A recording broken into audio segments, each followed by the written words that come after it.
Howdy, all you delicious people. I'm here today to do my top 50 Power Rangers characters. So, I want to go on and thank Geekvolution for giving me a way to make lists and to pay it forward with this idea and legitimately letting me the freedom of being able to put this stuff together. I want to go on and state that at some point, if you are Power Rangers fans, check out the Geekvolution YouTube channel. At some point in time, they do talk about Power Rangers stuff, and then also they have another YouTube channel called Morphin Mania where they had gone and done commentary of uh, certain Power Rangers episodes. So when going into this list, I felt that I needed to cheat because 50 entries is not enough in my mind. I probably would be more comforted to have 100 entries, and then I could really go on and just be like, okay, like I can not only add like a character that is to have been like this guy in one season and then that guy in another, or I could have played around a lot more with figuring out how to add a lot more monsters on this list because I don't feel that I gave monsters a fair shake upon this list also. And there's probably a lot of favoritism being done on the monster side of things. And I was like, man, I should have really have gone on and done a thorough amount of research that would have probably taken another week beyond the hours that I was trying to put this list together and try to get it as right as I could. So, with that said, with this list, I cheated a little. I decided to put some characters together. And also, I was to draw the line somewhere. Like, obviously, I feel that Trey of Triforia is a fan favorite to a lot of people, but technically, Trey is to be one person and three people. So, three is a company, three is a group. That is not a character. So, for the life of me, I could not go on and add in Trey of Triforia, and to some people, that may go on and be their favorite character. But if push comes to shove and a revise happens, then like I will go on and put Trey on here somewhere. But then also, a line drawn was to not involve minion characters like putties or cogs or brontotrons or quantrons or loogies or boogies or whatever the heck goofy names that they had for minions through episode to episode, because that's a group, that's not a character. Psycho Rangers and eventual evil Rangers, like, yeah, I decided for the most point to try and avoid that kind of thing for the most point, because rationally, I was just like, yeah, like, that's a group, that's not a character. So, then also I had probably an inkling of like, well, someone would probably want a Zord on this list. Somebody would want a weapon or a sword on this list, maybe a Saba sword. All of that stuff is a vessel for the Rangers to take it and use it and whatever. And that legitimately is a piece of equipment and not a character. It does have a life span like thing, obviously, but it is to not legitimately beyond like what the Beast Morphers Zord things try to do, which were to have gone on and had some communication between both the Zord like thing and the Ranger, which makes it a Knight Rider and not a character like thing. Yeah, like there was so many lines drawn in the sand, just like, hey, like let's go on and let's put a list with as much variety as I possibly can, and just instead of listing every single character that is to have been on one season, or try to change it up as much as humanly possible, and maybe surprise some people by my choices and make this more entertaining instead of just listing every single Mighty Morphin Power Rangers character I possibly could on this list. I wanted to be a lot more fair. So dare say, let's go on and let's give you this list. So, number one, it should probably be a very obvious answer, but maybe not an obvious way of how I am to want to put my number one draft pick upon this. I wanted to at first put a team together of different colors, an array of things. But then again, the further I was to go into this list, like the more that just ruined everything. Um, because like I wanted to like pitch a team rather than um, have just like the best of the best kind of thing. Because I want to like have this be pitched as like a show, more so than just a best of list. But that just didn't work out. So let's go on. Let's go into this. So number one is Tommy Oliver from Super Ninja Steel. I get it. At some point or another, somebody had gone on and seen this Tommy Oliver guy from Mighty Morphin, and he was a Green Ranger or a White Ranger, or in Zeo he was red, and Turbo he was red, and then TJ took it over. And like I got to see him in Dino Thunder. Ha! Like that's where I liked Tommy more so than all the other ones. I get it that a lot of people will point out the whole Dino Thunder thing to me, where Tommy had gone on to be in a coma, but a coma is not a character. It's not a character. He like Tommy is faced off against his own coma, and that's not a character. So legitimately, I had to take Super Ninja Steel Tommy Oliver, and within the special episode there was to have been this thing called a Master Morpher, which was the greatest thing in Power Rangers history to have ever created. And to give us an episode where there are a bunch of Rangers that are to have come back and lend themselves to this one story. And also, we had gotten an evil robot Tommy, which I was like, "Oh, this is off the chain. This is freaking awesome." And I almost wanted to just be tempted to just be like evil robot Tommy, but then again, like that would have just kind of filled the slot, and would not have obviously been the right choice of when they had cloned Tommy and he had became the evil Green Ranger again and faced off against the White Ranger, but then eventually was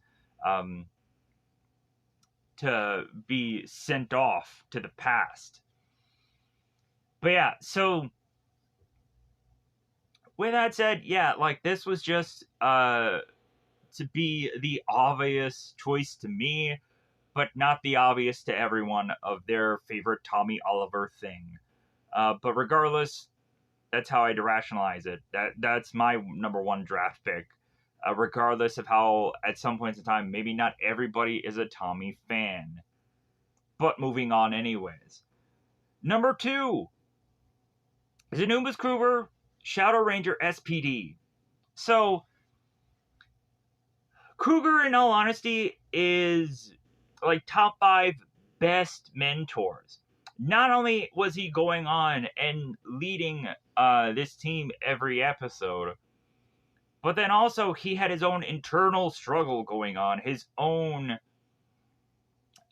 thing going on, which was to have made him turn into this very much more aggressive like character, and like also having us realize that that Kruger was a doggy Kruger Asurian that was to be the last of his alien race, and his wanting to get revenge of that was to be like one of the top episodes on SPD, as well as just a number of really just good episodes within SPD, to have me forced to like put some SPD stuff within here because of how good that show really was. But so luckily, like, we did not go on and get the Sentai version of Kruger, because man, like, I would just be laughing away ever having Kruger on this list then. Like, they had wanted to go on and turn around and do a whole redesigning of that character specifically for this show, because this is to be the non-Sentai list. And Doggy Kruger, or Anubis Kruger, is to go on and just be this iconic looking character because of that decision. So, like, everything visually appealing about him, whether he is to be a dog looking character, and then when he morphs, that whole costume is just freaking awesome. The helmet and the 100 upon it, and also to really just have a lot of people ask the question, like, how does a Doggy Kruger like face? How does that work within the helmet? Someone had gone on and asked that question at some point. Just be like, hey man, like, just let it go. Like, somehow it just works. But anyways, Anubis Kruger is to be, like, in my mind, like the top mentor. Really, just because, like, at least he is to have gone on and had a real life beyond him just preaching and lecturing and whatever. Moving on. Number 3. Lauren Cheetah, Red Samurai Ranger. I get it that this character didn't have a lot of time in the sun. Like, we didn't have enough time to invest completely in this character.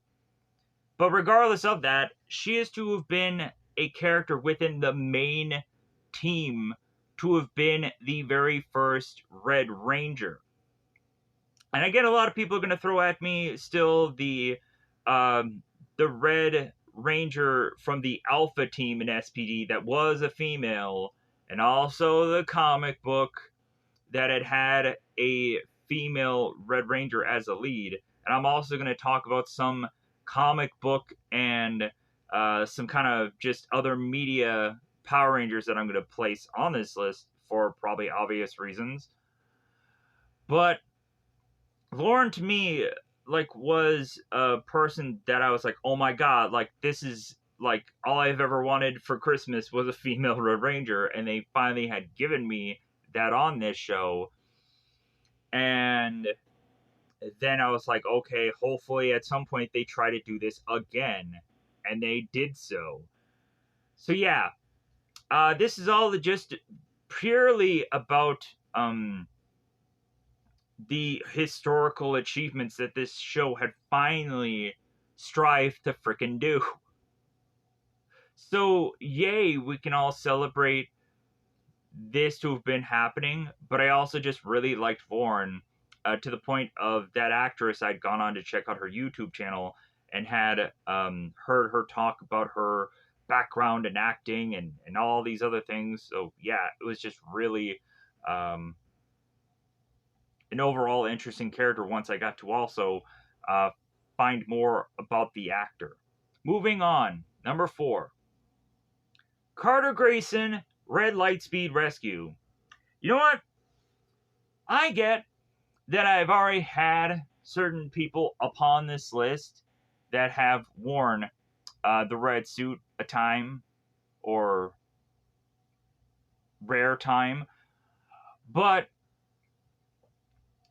for me to talk about Carter Grayson, I have to say here that Carter is to be like the template of what a Red Ranger leader should be.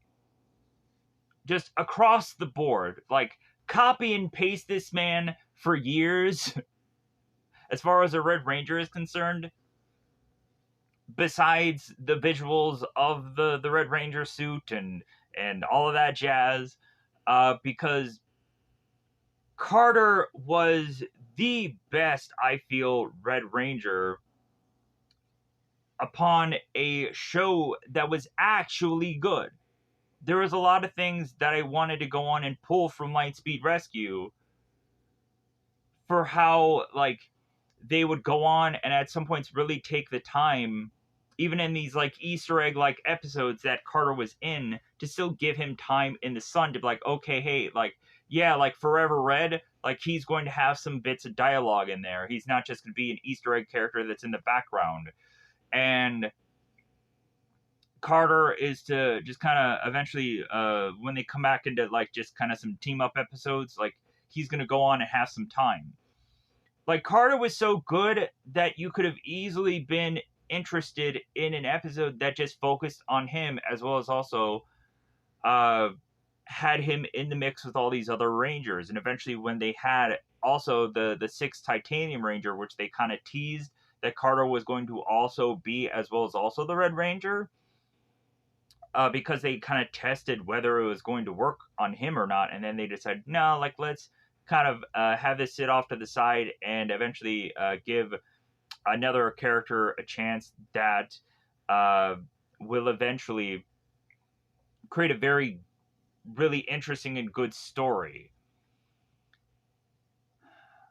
I feel just kind of saddened the more I am to look at Carter Grayson being so high on this list that I didn't add in characters within this list like Diabolico, because I really liked also the villains on Lightspeed Rescue compared to the actual Rangers. But like the more and more I was to look at Diabolico, I was like, I just can't figure out how to fit him in here. So yeah, Carter here was in my eyes like the top Red Ranger. But then again, also there's going to be a lot of people griping about that because they have their own Red Ranger in mind, and he may at some point probably be on this list. Moving on. Number 5, Jaden Sheeta, Red Samurai Ranger. And also Decker from Power Rangers Samurai. So there is an elephant in the room with me stating Decker on here. I get that the actual actor has had some obvious things about him that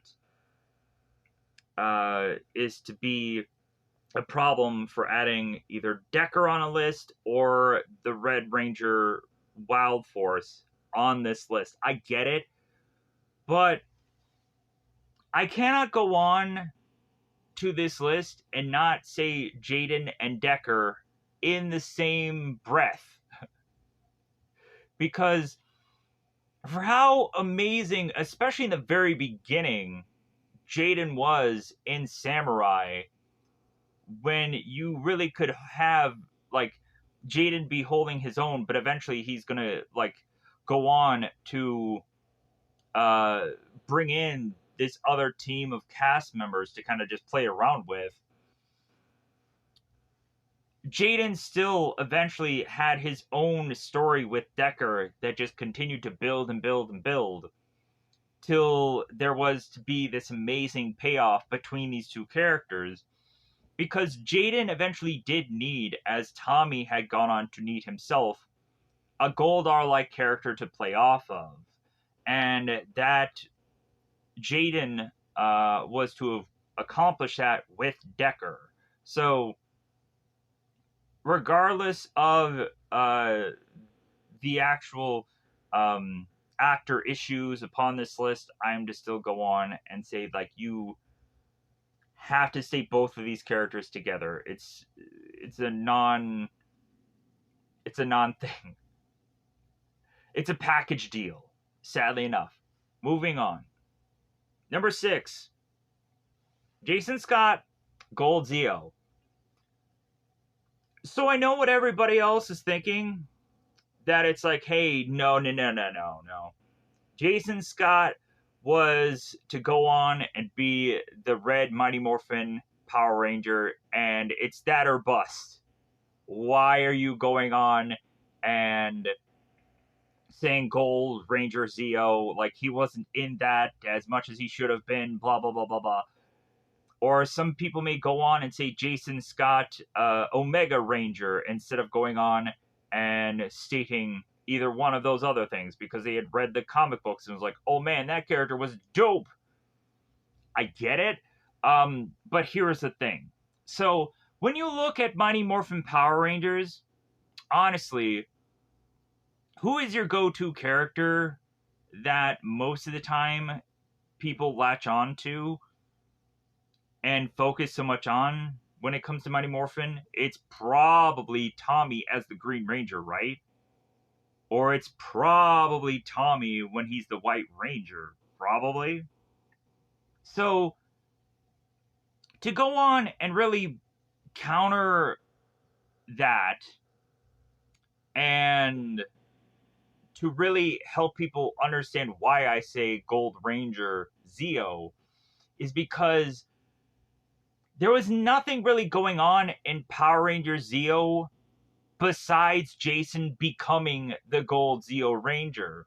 That's all anybody is to really say is the best episodes of in Power Ranger Zeo is when Jason had become the Gold Zeo Ranger.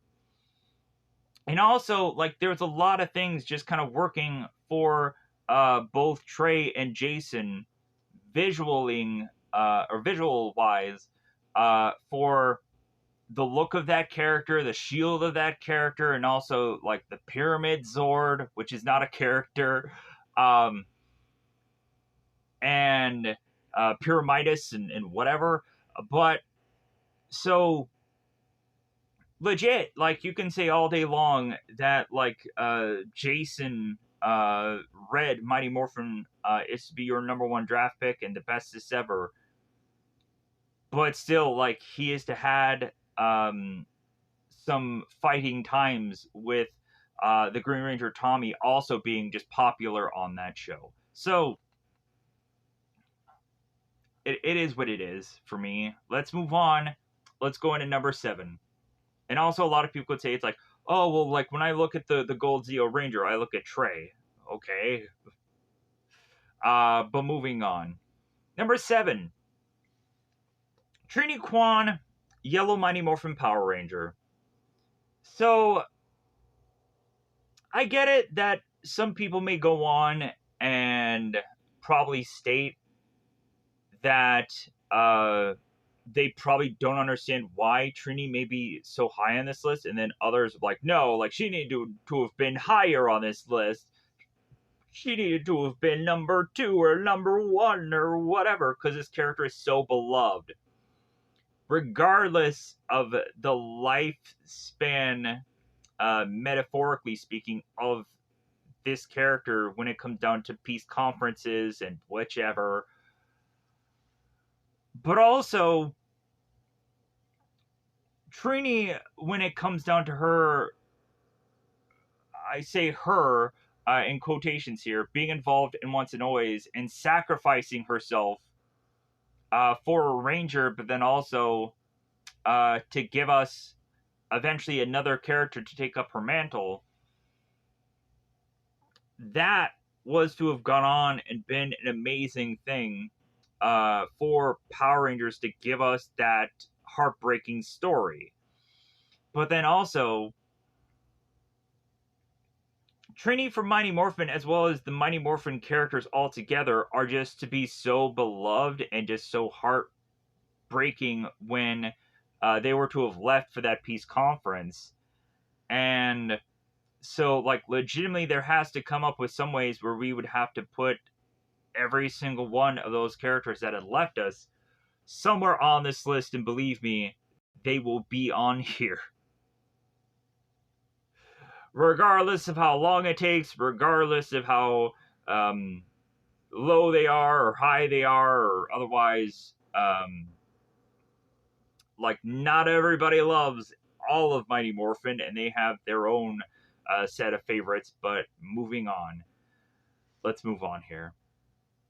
Also, Trini had at one point like been with Billy, and that made for a lot more interesting stories than a lot of other stuff that was kind of going on besides the Green Ranger Tommy stuff.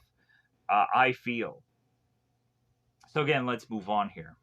So number 8, Adam Park Green Zeo. I know that Adam is to have a longer shelf life as the Black Ranger, being in space, being in Operation Overdrive. I get it that everybody is to go on, and when they look at Adam, they see him as a Black Ranger. But I feel that also, like, when Adam was to go on and be a Green Ranger, like, that separated him and made that thing be his own. As well as also, Adam being a Green Zeo Ranger had given me my favorite Adam episode, where he had gone on and fallen asleep while watching a monster movie and had this dream sequence where all of the Rangers had gone on and become monsters at some point in time, having Tommy be a vampire, having Tanya at one point be this kind of Frankenstein-like monster, and this and that, and giving us this just kind of old-fashioned black and white, just kind of fun episode. So yeah, so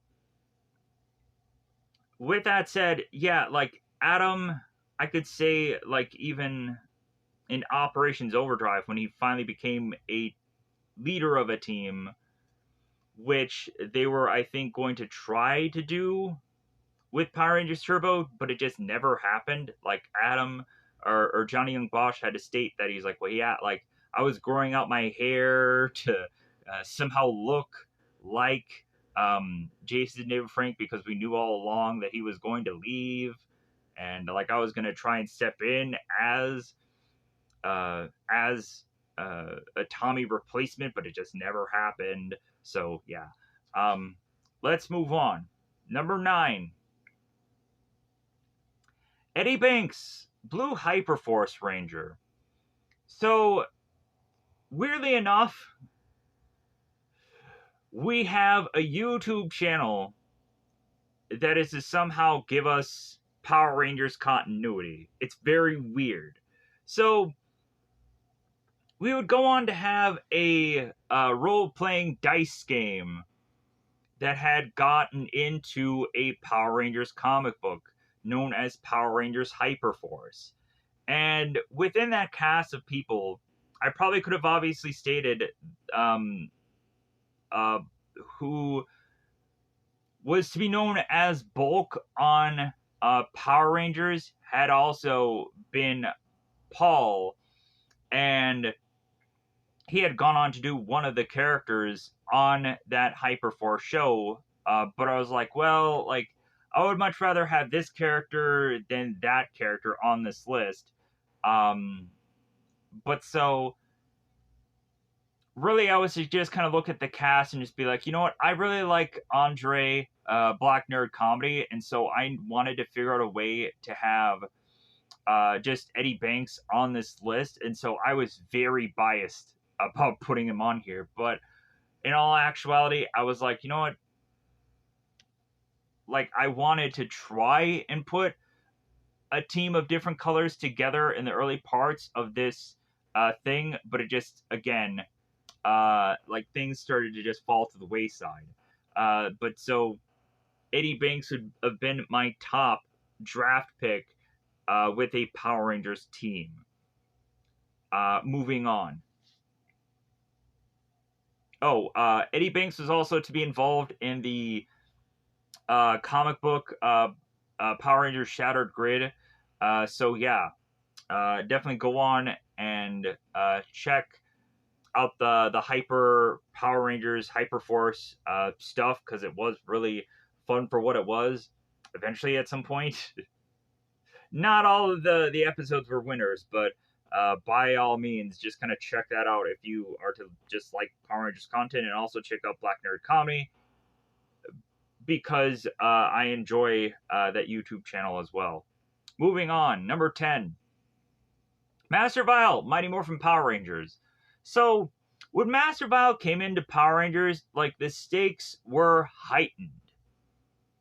Finally, instead of going on and realizing that every single episode, Zed and Rita were going to lose every single time, when Master Vile came in with his monsters at his disposal, we were like, oh my god, wow, like the villain side, like, they're having parades, they're doing conga lines, like, they're having weddings, they're having all these kinds of things to just be like, heck yeah, like, Master Vile is to finally, like, be on the winning side of the villains, to where, like, I feel that any other time with Power Rangers, like, it really didn't feel that there was ever going to go on and be that kind of thing happening, and that you knew so easily that the Power Rangers were going to win at life and everything. Like, I wish that there would have actually had, like, a story arcing thing of multiple episodes where you would go on and see the Rangers consistently lose multiple times, to the point to where they're just like, well, hey, should we go on and, like, need to get other powers somewhere? Should we go on and, like, man, like, what are we gonna do? Like, we have, like, I guess a lot of people who are to just rip into, like, the Red Mystic Force Ranger for how he is to go on and want to give up or quit or whatever. But yeah, because they were facing off some insurmountable odds. But yeah, but like, Master Vile had risen the stakes to make us realize that this is where the Power Rangers will probably lose. So anyways, let's move on. Number 11, Phantom Ranger Turbo. So, I get that this could really be a very biased pick of mine. That Phantom Ranger is not a fan to everybody because Turbo may not go on and be a fan of it, of a lot of people. But for me, I always wanted to go on and say that Phantom Ranger was also a huge missed opportunity, that they could have legitimately done more with this character, and also reveal who the heck he legitimately was. Because, in all honesty, they could have gone on in comic books and tell me who this character was, but legitimately, if the helmet does not click, you must freaking not be telling me,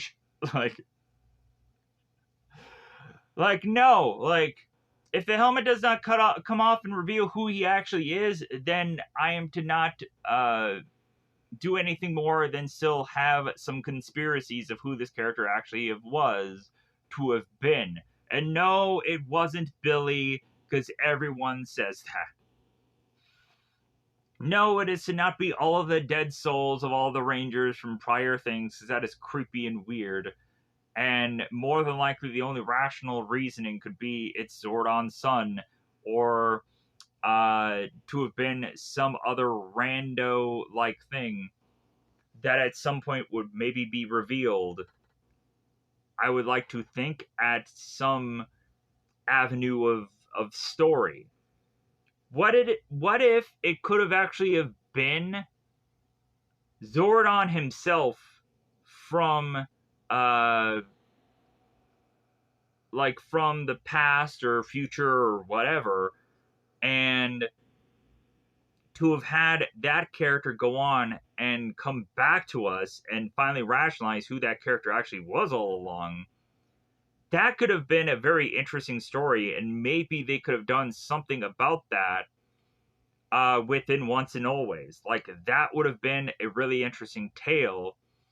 But then also, I'd like to hope that Phantom Ranger would have been good as a villain character. But anyways, pushing on to talk about this character. So, this character was to go on and be a very much Predator-like character. At some points, he was to become invisible and face off against foes.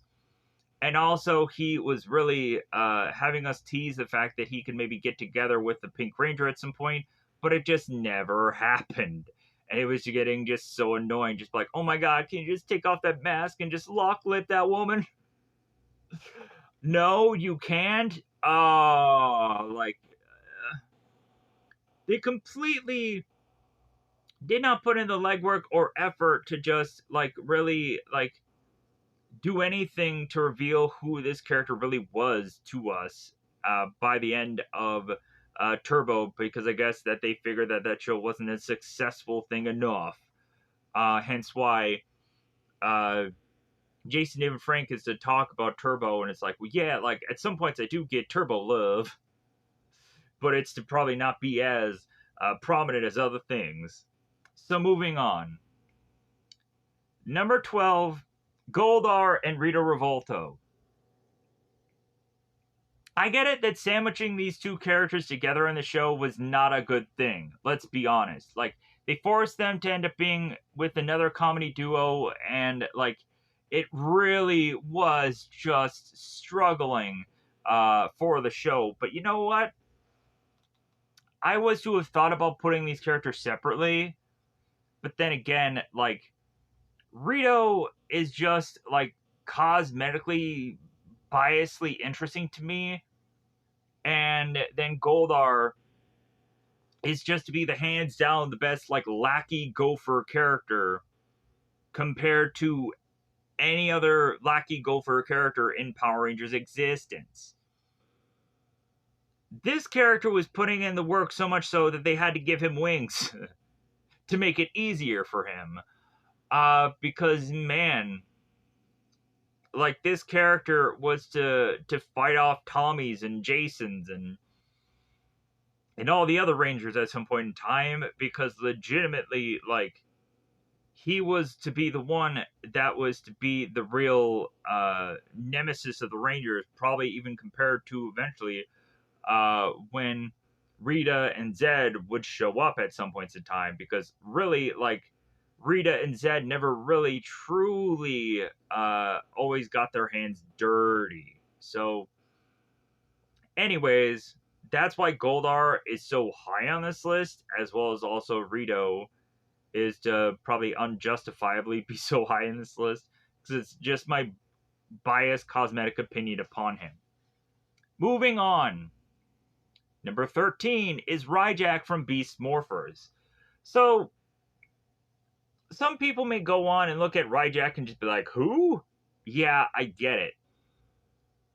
Ryjack himself may not be, like, the top tier character, but the thing that they end up doing with Ryjack in Beast Morphers is the thing to make him just so high on this list, because Ryjack had come into a device that had the ability to make him bring back all of the minions and monsterish characters that we are to go on and know and love from the past. Really having an amazing idea of putting that together instead of having to go on and needing to have some goofy time travel-ish monster, or try to go on and clone things of the past and do all these kind of just goofy things that I just moaned and groaned about. So, Ryjack, like, maybe not have been a real important character in the whole mythos of Power Rangers, but, like, he just had a thing that no one else did at his disposal that makes him this high on this list. So moving on. Number 14, Lord Zed and Rita Repulsa. So I know for a lot of people that Lord Zed is probably their number one draft pick. I get it that Lord Zed should have been way higher on this list. But then again, you also, when you have Lord Zed, you have Rita. Like, to me, they always are, or have been always, together. And Rita is to be the brick that is forcing Zed to drown in the water. Because, oh my god, Rita is just so annoying. The more and more you are to watch Rita, the more you're just like, man, like, if they could have figured out a way to just kind of soften that character, regardless of how amazing her design is, and how at some points they consistently had to change the actor from time to time to time to time. But yeah, like, and also they had gone on and done that reboot movie that made her look weirdly, goofily, but then also made her the very first ever, like, Green Ranger, supposedly, which was a great idea for how many seconds that lasted. Again, like, so much baggage is to really just be with Rita that it's just weighing Lord Zed down. To have even to realize that Zora that Lord Zed was to have been amazing in Cosmic Fury, and still, like, they had given him Rita at some point to be along with. So, just, again, weighing that character down. As well as also, like, Lord Zed in Cosmic Fury was great for a good chunk of time, but the way that they just wrap up that story, though, was just something to be more desired. I'm like, everybody wanted a legitimate fight instead of this just dialogue of things to resolve that story. And yeah, like, again, that is just working against Lord Zed instead of going on and working towards making him a higher mark on this list. Moving on. Number 15 is Mesogog Dino Thunder. So, regardless of whatever is to be your favorite villain through the years of Power Rangers in general, Mesogog is the most entertaining main bad guy. The most entertaining. Out of every single thing that is to have ever existed in Power Rangers, Mesogog is to be the most entertaining. Because, man, when you were to go on and realize that there's going to be a Mesogog scene, you're like, yay. Because Mesogog is to have this just delivery of like, right, okay. I'm going after the Ranger. Like, the way that he talks, the way that he has to just kind of just move that tongue, and just the performance of the actor delivering this character is giving us something one of a kind. Yeah, like, Mesogog's, like, design is to probably not to be the most, like, cosmetically pleasing to everybody, but the performance is to sell me much more so than the cosmetics upon this character. And also coming to find that this character is to be a very much like Dr. Jekyll, Mr. Hyde thing going on made me all the more fascinated by him. Even though going back and realizing that Power Rangers was struggling to then force Jason David Frank to need to return to the show to hopefully boost up the ratings. Because that was to have been Jason David Frank's true reasoning for having to go back to Dino Thunder. But then there was also, in Jason David Frank's personal life, some problems to just kind of have him kind of be not on the show as much. But anyways, Mesogog is the most entertaining main villain. And let's go on and let's get to the next entry here. Zordon, Alpha 5, Mighty Morphin Power Rangers. So, I get that a lot of people are to realize that these two characters have had a long shelf life, and maybe your favorite Alpha is to have been from so-and-so other season, or your Zordon is to be the in-space Zordon, because that's when you saw him again, and this and that and whatever have you. Or maybe your favorite Zordon is to be the comic book version, where he had become like his own character out of that fishbowl that he is to go on and known to have been in. But in all honesty, I didn't want to go on and even have Alpha 5 anywhere on this list because, in all honesty, the Alpha 5 character gets really annoying on the show. He really does. And also, like, a little bit of Zordon goes a long way. But the more and more I had gone on to see stuff with Zordon in it, I'm like, God, this character is so preachy and just so lectury, and like for how iconic this character is to be at some points in time, I'm just like, yeah, like the visuals like have had to drastically change on Zordon throughout other mediums and other things, and eventually other movies to just make him drastically different. To not legitimately have like a consistent continuity of what Zordon looks like is to just be like, okay, all right, well, like everybody's just trying to reinvent the Zordon wheel at some point in time, and that is to go on and just make me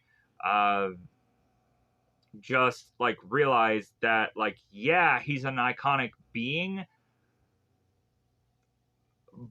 but no one can go on and probably get Zordon right, or also like other Power Ranger seasons had tried to copy and paste that formula, and it made me all the more so just like, like you're being a Zordon clone, you really are. But anyways, like especially like Megaforce was to have that whole goofy like statuist thing on a wall that they try to make him be like another Zordon like character. But then again, also, like the actors would go on and have a lot of fun with that Zordon on a wall like character. It was very goofy and weird. Moving on. Number 17, Thrax from Operation Overdrive. So, if I am to go on and talk about Lord Zed and Rita, I have to at some point talk about their son, Thrax, which was the best thing about Operation Overdrive, as well as also tying in a all-star team of Rangers that had to come back to finally figure out a way to make that show watchable. Because no one is to ever talk about Operation Overdrive and say any good points about it, it seems. Like, I would want to just go on and figure out, like, what is the best episodes of Operation Overdrive, but I feel like there is no listing of it anywhere. So, yeah, like, Operation Overdrive is to be a show that is to be so, like, forcibly hidden away from the Power Rangers audience that it's just like, man, like, I could have quickly have heard of RPM much more so than Operation Overdrive, and like, there's so much about this stuff that is just kind of like very similar and very familiar. I am to go on and probably hear a lot more about Turbo stuff than I am to ever hear about Operation Overdrive. And it's kind of like the exact same thing. So moving on, let's talk about other things here. Also, Thrax was to be the best villain in an otherwise show that was to have just a lot of things just cosmetically not at all working for it. Moving on. Trumpet Top, Mighty Morphin Power Rangers. This is a monster that had given us a really good episode idea, but then the monster looks like garbage. So Trumpet Top was to give us an idea about monsters appearing and fighting the Rangers, and the Rangers are to be fighting these illusions, to where there is a whole Power Rangers Mighty Morphin episode where they had gone to this like island of illusions and whatever. Like it just feels like maybe they took the idea from that and run with it. But so Trumpet Top gives us this really like interesting idea of an episode that these Rangers are fighting things that don't exist and are to realize that they are probably going to lose simply because they are to be beaten down so much so that they are fighting something that isn't there. I've already kind of reiterated that, but like Teen Titans, that had gone on and done the same kind of thing, and I loved that kind of episode, so I really just liked this for trying that idea. Moving on. Slate, Power Rangers SPD. So, Slate, I feel, was to have either been my favorite villain in SPD besides the Sky like specific villain in that show is probably Anubis Kruger's villain that he was to fight to just get revenge on. Like that also could be like top 5 and whatever. But Slate is to take that number 1 monster idea being put together. Yeah, Slate, like if you just look at Slate, like yeah, he may not be the cosmetically pleasing looking monster, but then again, what he brings to the table is to be what makes him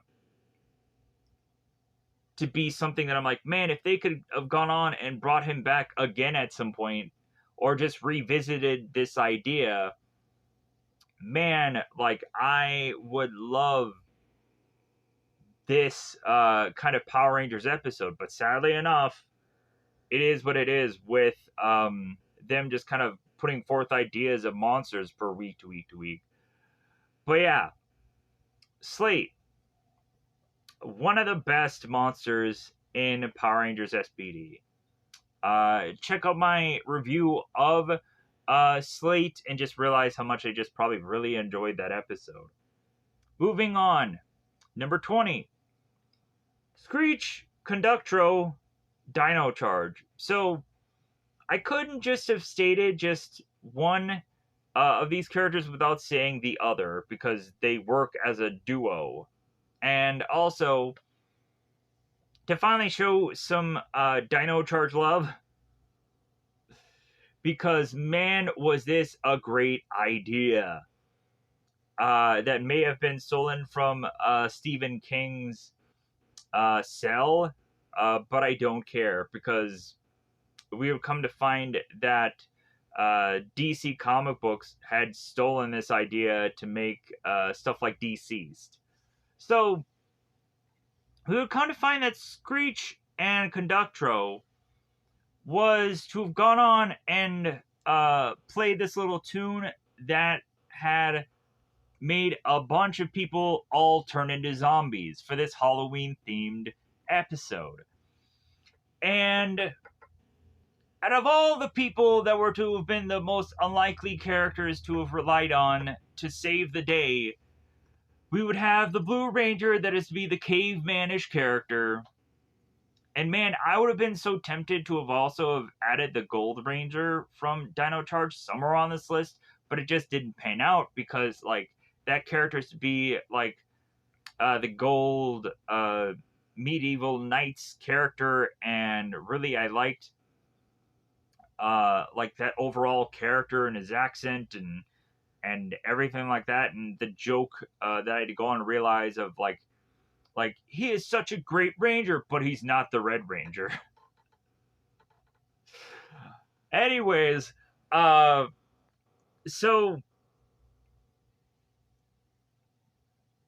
yeah, we end up getting this episode that is forced to be tied to a cavemanish character that I honestly did not like, but ended up getting used so often in the Power Rangers content anyways.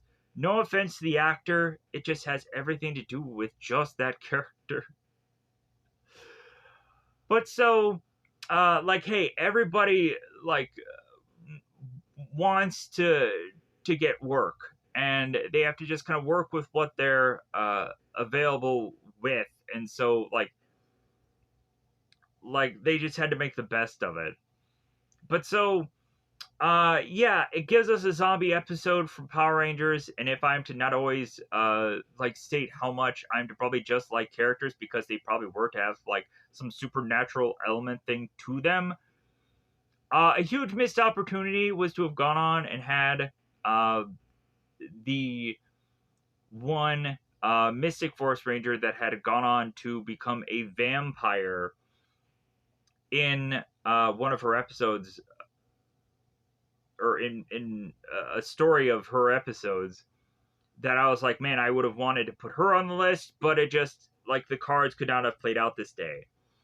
If anything, in all honesty, I would love for there to have been a heavily supernatural theme going on in a Power Ranger season, to where every single Ranger also had some kind of monstrous affliction about them.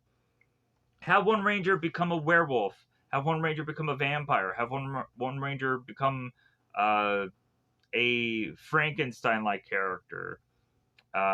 So on, so forth. Everything in between, and then just have like a monster squad come together and also be Power Rangers. Like, that would be an interesting kind of thing to not only sell people on a Power Rangers thing, but then also sell action figures of that vampire, werewolf, uh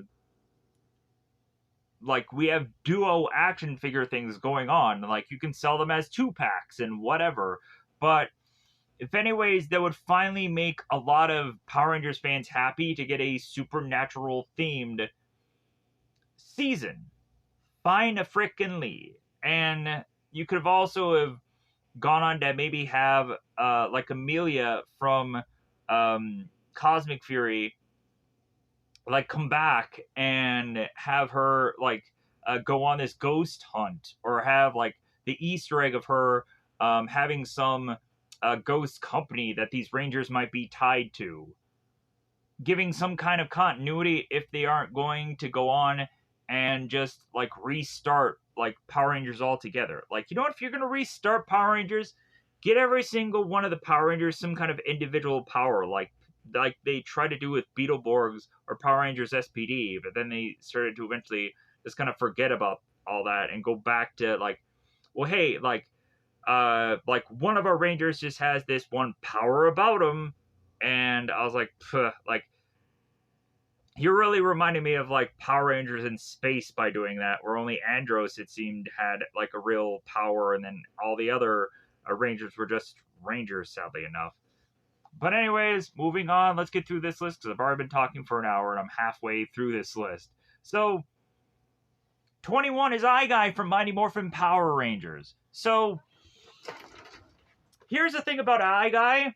Not only does Guy give me like a standout Power Rangers episode where Billy is to all in all actuality go on and scream out the word Willie, because there is to have been a kid who has the name Willie, and he screams it out,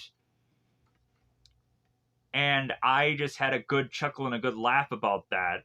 But then again, you have Guy, who is this really menacing villain that you're thinking like, oh my god, is Guy gonna be the one to put the boots to the Rangers and have him like really like put a real good thread in here?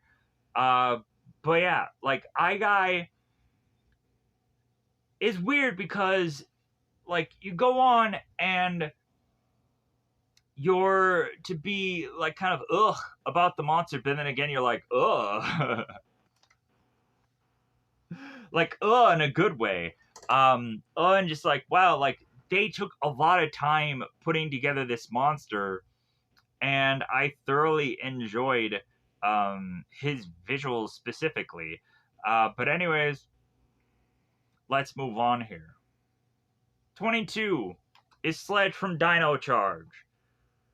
So Sledge, when he was to have like really been put upon the show, I'm like, oh my god, like this is a very steampunky looking villain, and I loved his visuals. And then again, like the way that he would just kind of enter into a scene, like he would just be like kind of hunched down and crouching down. And I'd just be like, oh my god, like that is just so cool how he's just kind of like adding character to this guy. But if anything,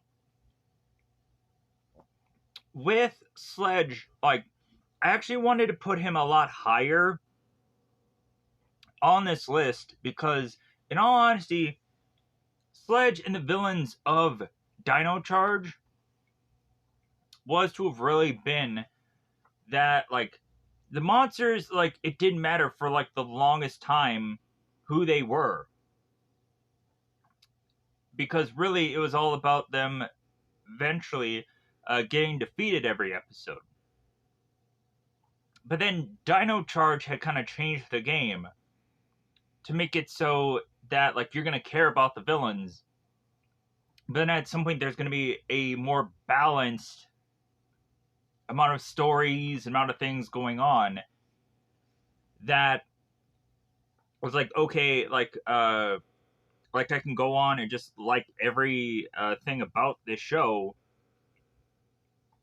as well as also just finally like cementing that these people care about the villain side of things, because really there was so many cosmetics of villains that it's just like, god, like this villain just looks so just fugly looking. And like bringing in these characters was just like a much needed change. So anyways, let's change. Let's go on to another list here. Number 23. Number tweet. That's all, folks. Number 23, TJ Johnson, Turbo Ranger Red. So we would have to go on and state the historical significance of TJ being placed upon this show. We have to realize Selwyn Ward, first black leader of the Power Rangers. I knew I was going to mess up that song. We have to realize it. But also, like, I was so happy that TJ was not to be only in Turbo, but then also to have been in space, because legitimately they could have gone on and like done a whole nother roster of characters in space, and more than likely I probably would have not felt any different. But it was great to have had a number of people come back for in space and kind of really go on to have them be so iconic that they bring them back from time to time. So I get to see TJ in other things at certain points of stories as the Blue in Space Ranger, but then also knowing him as Selwyn Ward, first black leader of the Power Rangers. There, we got it. I did it that time around. Like, but it's not all about race. It's just to say that like I liked TJ. I liked the fact that eventually TJ took this thing from Jason David Frank and made it his own. And we would go on and have him kind of joke about certain episodes by the end of Forever Red, and just forcing me to like retroactively, like, I gotta see what that episode he was talking about was about. And review that episode at some point. Like, you know what? Like, Turbo isn't that bad. For whatever everybody's to gripe about, like, I'm just not exactly seeing it. But then again, like, I feel that I had spent so much time watching a lot of Power Rangers to just kind of forgive for its misgivings and whatever, and realize that I wanted to try and like state the things that people did not like. I did. So with that said, let's move on. Bulk and Skull, Mighty Morphin Power Rangers. So one, if I would have legitimately stated whose Bulk and Skull's names actually were on this list, you'd be like, who the heck is that? So I had to state it was obviously just Bulk and Skull, because Bulk and Skull are to have actually been their nicknames. Supposedly, Skull in the original pilot of Mighty Morphin was some other person, but Bulk was, or Paul was a background character. And so they changed it all up to have these two bully characters, and these characters had gone on to do so well that there was possibly going to be a spin-off with them, but it just never happened. And so we had really just kind of grown up with these characters to really have them go on and become cops or private investigators, or eventually go into just all these other seasons where they are to have just these interesting and or unique things about them, to also just kind of give us off to the side this comic relief. And then also we're to have been teamed up at some points with Goldar and Rito, and that was just not good for anybody. There's too many cooks in the kitchen working for that. It just like is a recipe for disaster. But anyways, Bulk and Skull in the comic books were to have also at some points become actual Power Rangers themselves if they weren't ever going to legitimately be in the show. Sadly enough. But then again, also, the character who had gone on and portrayed Bulk had also been in Power Rangers Hyperforce as his own Ranger. So good for him. Good for him. But I had also just wanted to just put Bulk on this list. But anyways, let's move on. Number 25, Jen Scott's Pink Time Force Ranger, Wes Collins Red Time Force Ranger. So, in all honesty, I probably just wanted to put Jen Scott's on here because actually it felt to me that she was the excuse me, she was the real leader of the Time Force Rangers.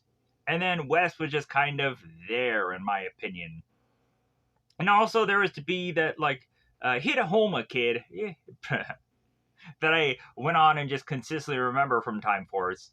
To just kind of be like, what a goofy line delivery. But then again, it was also like, it was a funny thing that I just remember consistently from Time Force.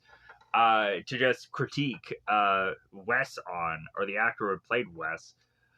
So, also we have to realize that both of these people had gone on to do other things for the Power Rangers fan base, has gone on to be a part of stuff like Power Rangers Hyperforce, as well as also lending themselves to be on other Power Ranger YouTubing things at some point in time.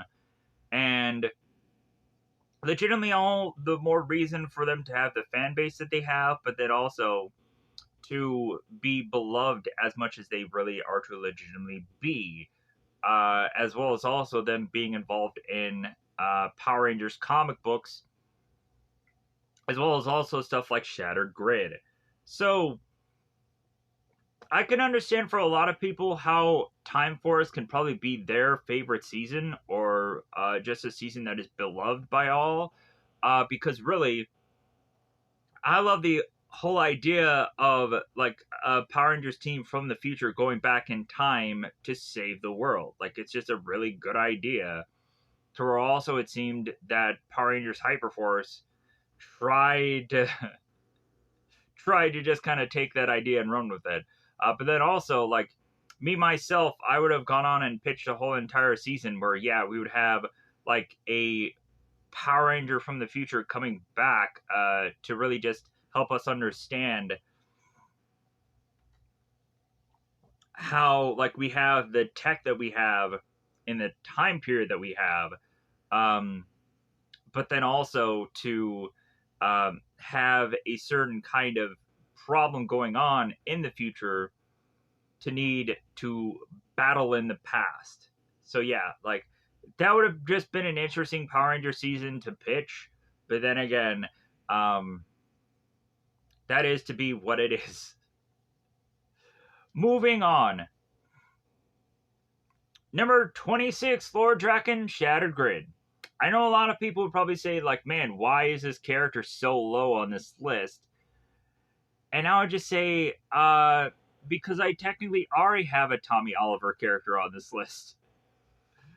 Like, there just needed to be some build up for this, to have much more of a surprise for this character being on this list. But yeah, like, Lord Draken, yeah, is technically Tommy Oliver in a very Lord Vader-like way. It's very weird how he has to have a separate name for really just Lord Draken to have been from another timeline, making it into the main continuity, and him to have gone on and had in his world, like, people called the Coinless because he had gone on and defeated the Power Rangers of their time because he had gone on and been evil, but then wanted to just consistently be a not only green but white ranger, and is going and looking at Ninjor and just being like, hey man, like, give me more power so I can continue to just be evil. And Ninjor's like, okay, Tommy. Okay, Lord Draken. So Lord Draken is to have legitimately made this massive crisis event for Power Rangers. So much so that often when anybody is to really want to get into Power Rangers comic books, they're really just looking at Shattered Grid compared to all the other stuff that's really out there. Or Shattered Grid is just to get people back into Power Rangers comic books for how rare they actually were to have been, or how at some point they are probably going to stop because people are running out of stories to tell. So if anything, let's move on into other characters. So Korag, almost aka Void Knight, because if you look at the visuals, it's the exact freaking same. But if anything, I would have rather have put Korag on here than Void Knight because I like Mystic Force. I actually really do like Mystic Force. But so Korag is to be a very honorable character that is to have been really putting the boots to the Mystic Force Rangers to then have him turn around and be like, you know what, like, I'm beating these Rangers just so good, how about I just join their side? And really how Korag's just story in the show is to eventually have played out to where he is to become more and more of a menacing threat was just so impressing to see, to where I'm like, man, this is awesome. Like, finally we have the villain side who is actually really putting up a real cementing threat. Because normally you would just go on to just be counting the seconds for the villain side to lose. And this time around, it's like, oh no, no, no, no! Like, they're getting the upper hand finally, thank God. And Korag was just a part of that, was just a vehicle of that. But anyways, let's move on. Number 28, Ryan Mitchell, Titanium Lightspeed Rescue Ranger. So, in all honesty, like, I realize that people may not like the Titanium Ranger Ryan, but I do. I like the visuals of this Ranger. I like his weapons. Man, are they cool. Like, I like everything about him.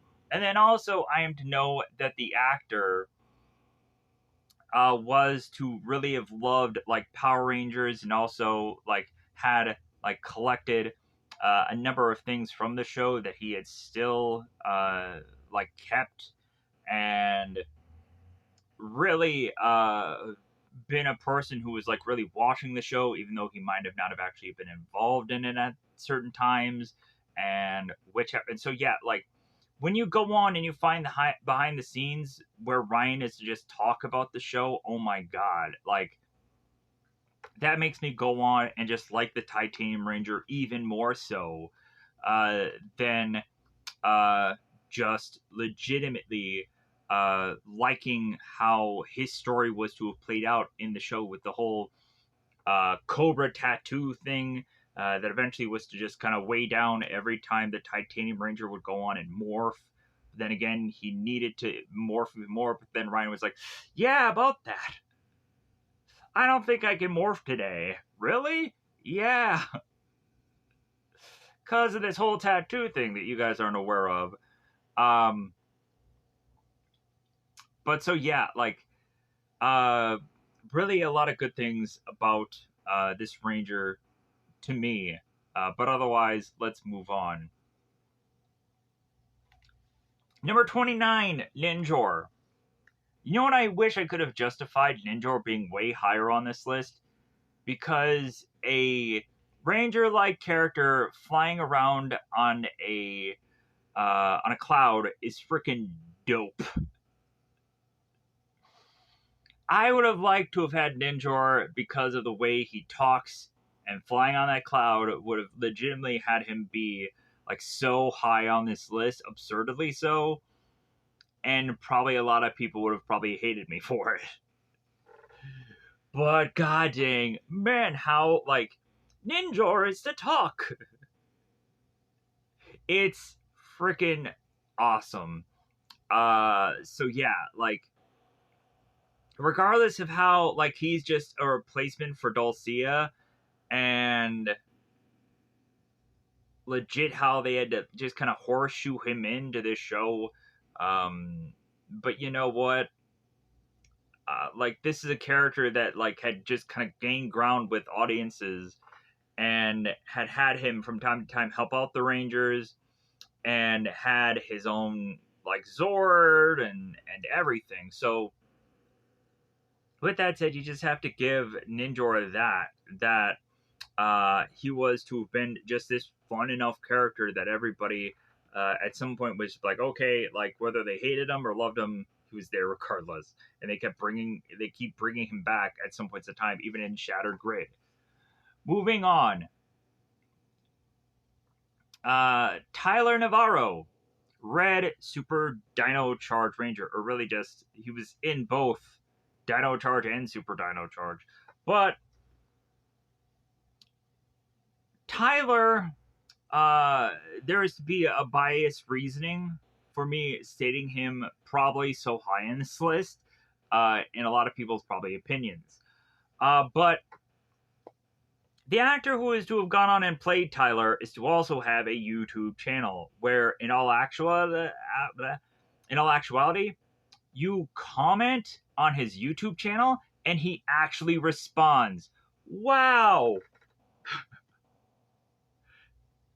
A YouTuber is to actually respond on a comment?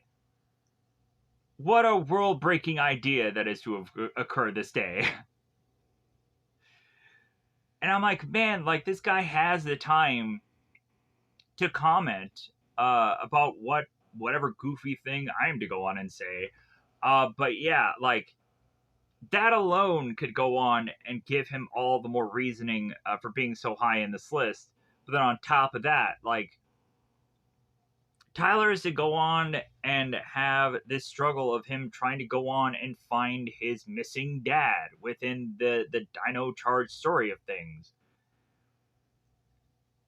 Desperately wanting so much so to find his dad that eventually when he is to go on and find his dad, he hits him with a baseball. He hits him with a baseball. Oh my god. I guess you didn't really miss your dad that much now, did you, Tyler? But he makes up for it by buying him a steak. I get it. It's a joke. It's a laugh. It's a good story. It's a good tale. But if anything, that is to just be this kind of funny thing to just have a laugh about. And I have gone on and done so this day. So yeah. So Tyler is to be a very biased pick, but also like it was nice when the Dino Charge Rangers, as well as also Tyler, was to kind of go on and reprise their roles and just get involved in certain stories. And it was like, all right, like they finally rationalized me watching that show and uh, and knowing these other characters beyond uh, me just watching stuff like Beast Morphers and whatever. But anyways, let's move on. Number 31, Catherine Hillard and Tanya Sloan from Power Rangers Zeo. There could be a biased reason why I had these two characters together. For whatever reason, people would probably have watched a YouTube channel and realized that these two gals had taken their time to talk about certain Power Rangers action figures or Power Rangers episodes or, Power Rangers in general. I would go on and state that, like, these people have consistently come back to the show from time to time, specifically Catherine. And then also, like, Catherine has gone on to be a evil character turned good. And also, like, I was to have really liked the visuals of both Tanya and Catherine's character in Power Rangers Zeo when the suits were concerned. And really was to go on and like the fact that I was like, is Tanya going to end up with Adam? Is that going to be a possibility? Because it seemed like they were consistently trying to like tease that or something. But then also, like, on the Catherine side of things, there seemed to have always been like the will they won't they pull the trigger with Tommy, but it seemed that through the long span of history with both Catherine and Tommy, like, yeah, they did. They went on to have a kid together. They were to go on and to have grown old together, and given us all this history between that couple. Moving on. 32. Captain Chaku from Beast Morphers. So, for however we are to go on and have specialty rangers being put into a show, I would have to go on and state that Captain Chaku is the most visually interesting specialty ranger ever on a Power Rangers show. Regardless of how beloved the original Green Ranger is from Mighty Morphin Power Rangers, or also take your pick from other specialty rangers, because there's a plethora of them. But also I have to realize that Captain Chaku was probably taken from another like Japanese show and just put in here. But still, I was to just look at Captain Chaku and just be like, man, like, okay, like, this is a robot guy, and he has to just have this very interesting thing that I just kept wanting to go into Beast Morphers of, just to see him, and see him, like, go and have all of these attacks and bouts and whatever, just kind of making for a very interesting character, being placed within the Beast Morphers story. Moving on. Number 33, Slippery Shark, Mighty Morphin Power Rangers. So, Slippery Shark was a very interesting character to have both Tommy and Jason, like, have to really just have a argument and problem with. But also, we bizarrely have a shark that is to be bizarrely digging into the ground and then kind of possums up and attacks the Rangers. And I was like, that is so goofy and fun that I just have to give this points to Gryffindor for it being an existing thing. And also, just like the slippery shark was to have been just an interesting idea to force two Rangers to be almost at like fisticuffs between one another because of how they're arguing and debating and whatever between one another, that it forces them to need to work together, or otherwise, like, this is just not going to work out. That evil is going to win this day. So it forces two characters to put their differences aside, but then again, it's to also give us a visually interesting slippery shark character. Yeah. So with that said, like, I also probably could have put within the second season of Mighty Morphin some monsters from that, like Primator or the Piranha monster, that I think just kind of more visually sticks out to me than maybe even its power set.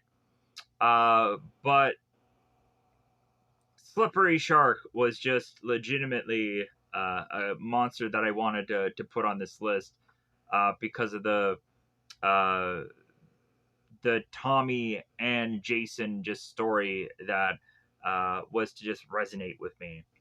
Moving on, also as well as other just kind of monsters that I think were to just be very like ugly looking, but I am to go on and just be like, okay, like this is really just a fun monster. Like I think there was one monster that was to be this ice cream themed monster, and it was all about like a sweet tooth kind of thing, and like that could have been one of the monsters that I could have just put on here, even though it looked like not as visually appealing, but then again was also uh, like something that I heavily remembered and was to have really enjoyed and liked. But moving on, I've already been talking for an hour and a half now. I'm sorry. Beamcaster Mighty Morphin Power Rangers. So this monster just lends for a really good idea like story. To again have a zombie like episode of Power Rangers, but then also giving us a possibility of thinking that the Rangers were going to lose again. So Beamcaster was this microphone esh like old fashioned microphone esh like monster that just had this weird goofy design, but man, what it was bringing to the table was made for a just standout episode.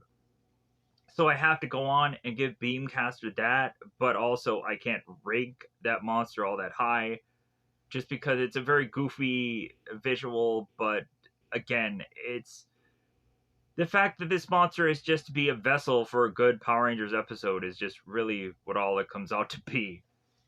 Moving on.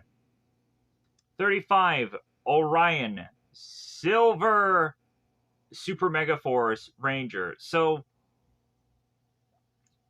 I have to say that, like, for how uncosmetically pleasing that this character's helmet is, there is other things just kind of going on with this Silver Ranger. How we have at some point a Super Mega Force season that is to really change the game of having Rangers turn into other suited Power Rangers from other past seasons is to just be amazing to me. And that was like an amazing idea of like, man, why can't other seasons do this exact same thing? And then we would go on to also have the Master Morpher, like, oh, off the chain, So Orion was to have this massive shield being placed upon his body that had all of these helmets of all of these six Rangers, and I was like, oh, that is to be like such a cool idea, even if also is to probably be poorly executed.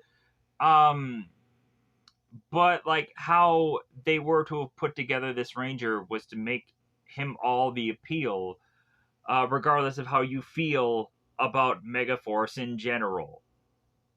So yeah, so with that said, like, Orion is a standout Sixth Ranger that is to be about a show that probably not a whole lot of people remember or are to put in a very positive life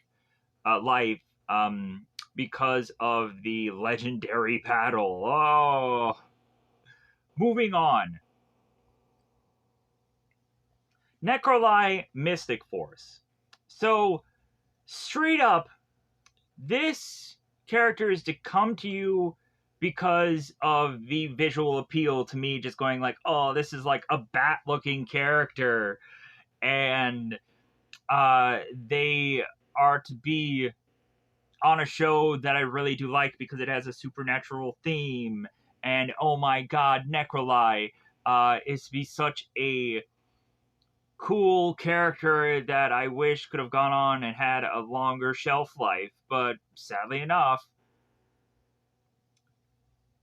how also Necroli eventually had this like daughter-like character that they just kind of build up and invest in and whatever. Like that whole thing was just kind of really cool. But anyways, let's move on. Number 37, Gia Moran, Yellow Super Mega Force Ranger. So as I was to go on and say, Megaforce was to have been the interchanging Rangers where they had gone on and changed from different kind of seasoned costumes and whatever. But also, like, Gia, as well as also the Pink Ranger in Megaforce, was to have been, like, the standouts in that show.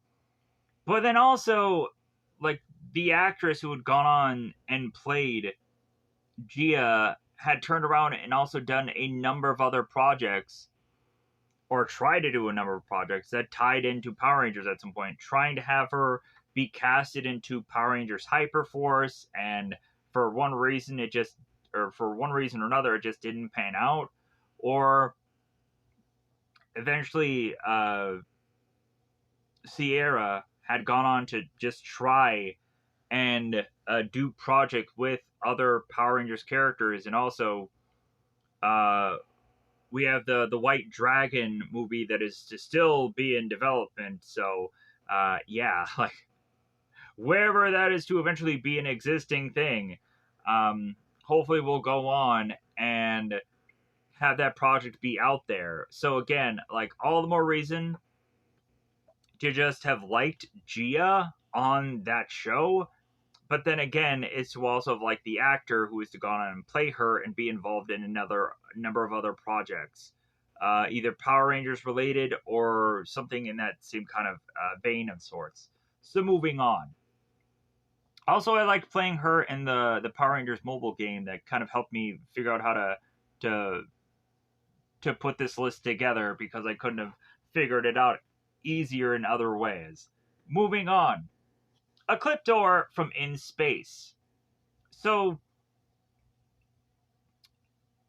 it's been a while since we've actually had a a kind of Goldar level character on the villain side that we actually gave a crap about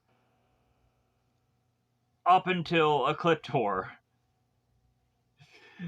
Because yeah, like who cares about Rygog and all these other just kind of goofily annoying just kind of lackeys to the main villain.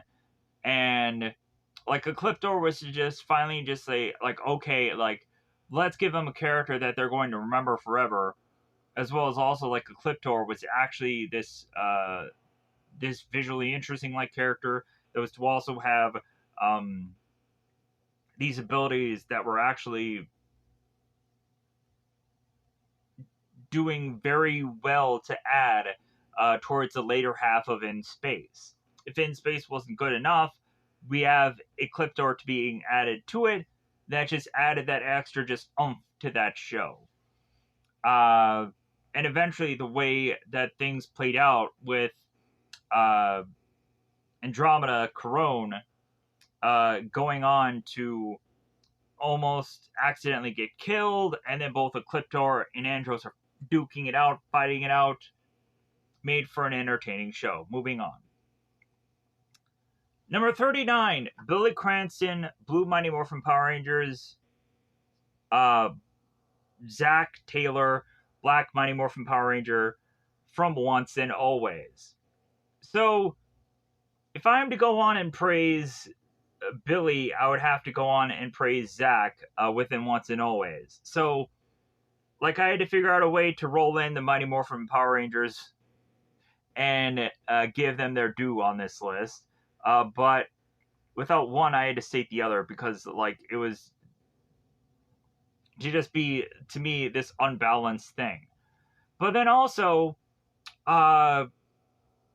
Billy had gone on to not only be so involved in the Power Rangers show, beyond him being in Mighty Morphin through Zeo, and then coming back for Cosmic Fury, we also have Zach, who had had his time as being peace conferenced away, but then going out of his way to come back for Once and Always. You couldn't have come back a lot more, Zach. Well, technically, your character was to be involved in a number of action figures and video games, and so, like, Zach's character has technically had a long, longevous life, and then also the rebooted movie was to try to have had Zach, but yeah, like, they really tried to just, like, change up a lot of the Power Rangers characters to do what they did with that film. Like, ugh, it is what it is. But anyways, Once and Always was an amazing project that gave us back these Rangers in a story that was actually to have been really good. So let's move on here. Candice Morgan, Carone, Pink Ranger from Lost Galaxy. So, for any of you who were to know what had happened with Kendrick's character, like more so the actor than the actual Kendrick's person, like, they had to go on and kill off Kendrick's character to be forcibly replaced by Carone. And so, with that story, I could not have gone on and not had this character be put in place in this list somewhere. And plus, also, I needed something from Lost Galaxy that to me really stuck out beyond just Magna Defender, because I didn't really care for Magna Defender. But, like, I really cared that Kendra was to have gone on and needed to sadly have been replaced on this show by Carone, and that whole story was to have been all the more reason to want this character on this list, regardless of how people feel about Lost Galaxy. Moving on, because I got 10 more left here. Sky Tate, Red/Blue Ranger from SPD. So I have to say red and blue because he's been changing at some point within that whole entire show. Sky Tate was to have been a guy who, in all honesty, kind of a dick. But you know what? Like, when eventually he was to have been written in the show, there were so many episodes in SPD that were really good, and, like, it was all coming from Sky in that show. And then eventually there'd be just kind of these one-off episodes of these other Rangers. But again, a lot of big stories were coming from Sky. But then otherwise you get like OK Kruger and then OK Jack, or like OK these other characters are just having their time in the sun. But a lot of it was coming from Sky. So the fact that we have like Sky and his whole story about his dad, as well as him going from being a Red Ranger to then Blue, but then earning or deserving to be Red Ranger again, just gives for so much of amazing payout with this entire journey of this character. So moving on. Kira Ford, Yellow Dino Thunder. So this character being a musician, but also just Kira just being involved in Dino Thunder, was really just a standout thing beyond Tommy Oliver coming back, and we had the other two Rangers that I probably don't go on and exactly remember who their names are. I believe the Red Ranger is like Connor McKnight or something, but I don't remember who the Blue Rangers is. Sadly enough. Um, I feel that I probably also have to probably have honorable mentions because I don't feel that I had put the Blue Ranger from Wild Force on here, and I feel remiss if I don't go on and to have involved him in this list. Because I myself would probably have wanted to have gone on and been a Shark Power Ranger in my own way of things, but also it would have been more of a Megalodon thing than an actual shark. Because I want to make that clear. But anyways, Kira Ford was a standout character in an otherwise actually good season that they just forced. That it's like, we're going to try to make this as good as we possibly can, so it'll stand out forever. Still to this day, it seems that Power Rangers Dino Thunder is to be a popular season for Power Rangers, so that's great. Let's move on. Aisha Campbell, Yellow Mighty Morphin. So, it is great that Aisha was able to have a cameo in Once and Always. But also Aisha is to go on and stand out, especially with the Mighty Morphin Power Rangers movie.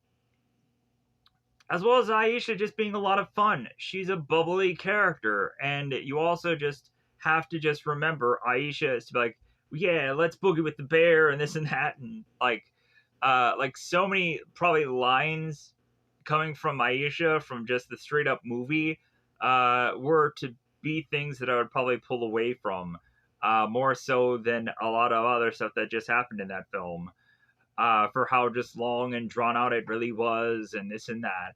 But also knowing that the actress who had gone on to play Aisha is to also have her own kind of social medias and YouTube-ish like things, and like all the more reason to just be happy that we have that as well.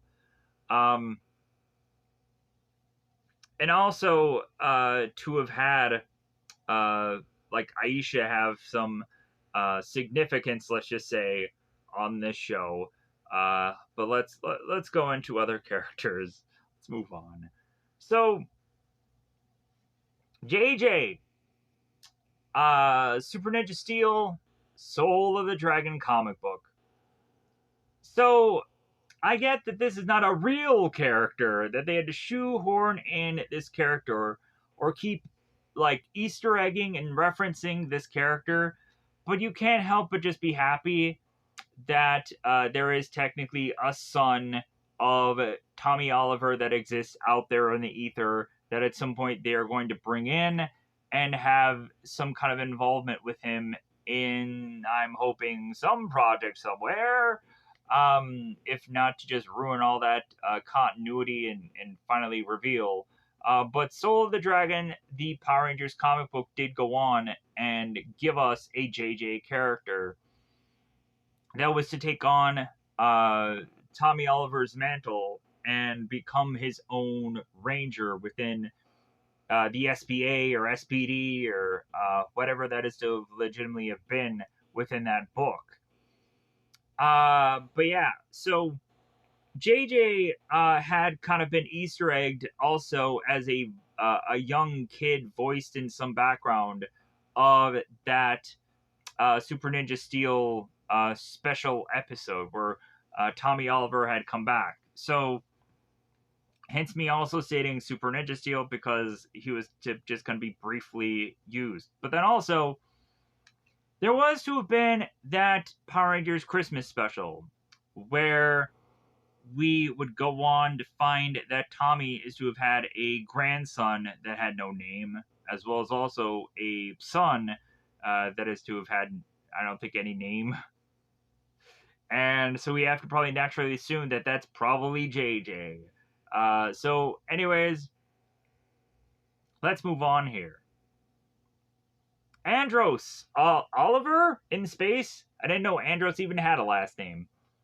But so Andros is to have some significance to this show, but then that's also why I wanted so much to almost not even involve him in this list. But then also, like, Andros is to be involved in the Power Rangers comic books. Andros is to also be involved in a number of YouTube Power Rangers projects. And so Andros is to also be a big thing when it had come down to the Forever Red episode. So there's a lot of stuff that I could not have ignored that Andros was to have been a big thing to Power Rangers. And we are to have hoped at some point that Andros would have even more involvement within the Power Rangers at some point in time, just kind of coming back, because In Space could just kind of deliver us a number of interesting stories and tales and whatever, as well as things like Aquatars and whatever, could deliver some interesting stuff that we didn't get in Cosmic Fury. But so with that said, Andros also did kill Zordon, so F that guy. I don't care if he had no other choice. Like, they could have figured out some other way to not have killed Zordon. That's why he's so low on this list, because he murdered Zordon. But if anything, Zordon is probably going to come back regardless of if Andros had killed him or not. So moving on. 46. Izzy Garcia from Dino Fury. So my main reasoning for having Izzy on this list is because this is a character that is to have brought the gym back to Power Rangers, because we really haven't had enough scenes with people in gyms in Power Rangers in seemingly forever. Like, yeah, we had the community youth center thing, and at some points in Power Rangers in Space, they would have like a gym-like setting. But yeah, Izzy, that character, had brought us back to a gym-like environment, and that is to have been sorely missed on Power Rangers, just to remind people, hey, like, work out, get fit, freaking be an athlete. Don't go on and just like get into karate, lift some weights, get strong, get swole. But other than that, also, Izzy is to have been a Power Ranger that is to rip away the skirt of being a female Power Ranger. We have to go, ooh, yeah. For how, like, a lot of people could just groan at that. I can just go on and just be like, nah, like, it's a cosmetic choice. But then also, like, having us realize that, yes, Izzy was to have been a girl that was also to have had a girl relationship, and there was no real, like, locking lips and whatever, because heaven forbid, ratings and whatever would have massively jumped up onto the roof if this thing had happened. But anyways, that is my main reasoning for giving Izzy the time in the sun that she is to really have here. Moving on. 47, Robert James, Wolf, Jungle Fury. So if I'm to go on and want to pitch an entire Power Ranger season where all Rangers were to turn into some kind of monstrous thing at some point and have that affliction, I have to give it to Jungle Fury for actually giving us a Power Ranger that had also turned into a werewolf, and given me like a reason to actually check out Jungle Fury, because I didn't care. But so, I think Robert James as this kind of purple Power Ranger, like, really actually was a stickout or standout to that show. And so it honestly, like, because he's in it, makes me want to watch that show. If it is probably unwatchable to a lot of people. So, with that said, hence more the reason why he's on this list more so than anything else. Moving on. Dylan, Black Ranger from RPM. So, Dylan and him not knowing who he really is to just kind of make up this name and to have the story build up that he has of these like nightmares and dreams and him trying to figure out who he was all the more appealing to the show when it was to have gone on.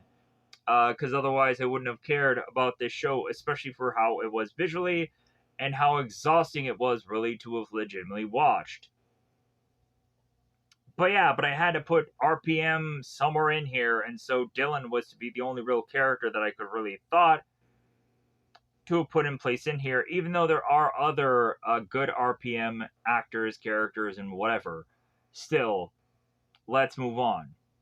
49 is Emilia Jones, Red and Pink, Dino Cosmic Fury Ranger, but then also Ali Akana, Blue Cosmic Fury Ranger, because really, like, who cared about him in Dino Fury? But man, when they turned him evil in Cosmic Fury, oh my god, was that just an amazing idea that worked really well and made Cosmic Fury way better than I could have ever hoped it should have been. But I have to go on and have both Emilia and Ali together to rationalize them even being on this list. Just for how just like very plain a lot of the later season Rangers really are. And how like it's not the actor's fault, it's just the stories of which that they had gone on to put together had made these Rangers just so plain and vanilla. To the point of having to put Ali as an evil ranger made a Cosmic Fury show way more interesting. So with that said, yeah, like that's all I got about these two characters. Obviously, Emilia being for a majority of a short-lived season being a Red Ranger was just like, oh my god, yeah, this is great. But again, like, if she would have been from pilot get-go to have been the Red Ranger and been for a much longer season of her being the Red Ranger, then I would have had Emilia way higher on this list and not needing a support of another character to have been on this list also. But the historical significance of her just being the Red Ranger, like, has to have her on this show. Moving on. So lastly, Michelangelo. Ninja Turtles Next Mutations from Power Rangers in Space. Yes, the Ninja Turtles were on Power Rangers in Space, and all the more reason to joke about it via on this entry. Having Michelangelo being much more of a top character than any of the other characters, and I realize that in all honesty, like, Turtles is more of a group thing, and I'm kind of breaking that rule, but I don't care. You cannot go on and not say that the Ninja Turtles were not on this show and need to put them on some list somewhere. Excuse me. Connecting to Power Rangers. So, I was very biased about this character, so I had to force him on this list, regardless of how that show plays out, and regardless of how Next Mutations is not to be favored by anybody cosmetically or whateverly, but I was very biased, so I put him on this list. So, like, if you want to fight about it, whatever. Like, I'm sure there was to be a lot of people going through this list that I was like, seriously, you don't have this character from this season and this show? Why? Oh well. That is to legitimately be the list of my top 50 Power Rangers characters. A lot of people could have their moans and groans about this list. And also, I had probably put way too much of Mighty Morphin Power Rangers in this list than anything else because I feel there is a vast audience that is to have only cared about Mighty Morphin, and like after that, like they left, they gave up, they whatever. Um, but then also you would probably get retroactive uh, guys like me that at some point would just kind of be going back to the show to just see kind of some kind of visual or just to be interested to see what the newer current product is, and then just kind of retroactively going back to like, oh, this is a show I missed, what is this about, and then just kind of going to be like, all right, like I was lucky to just have realized that these things existed and that there was to have been more eventually good story to be had, but then also a lot of bland vanilla like stuff as well. So I'm gonna get out of here. Goodbye, everybody, because I'm trying to get this under at least 2 hours. So goodbye, goodbye.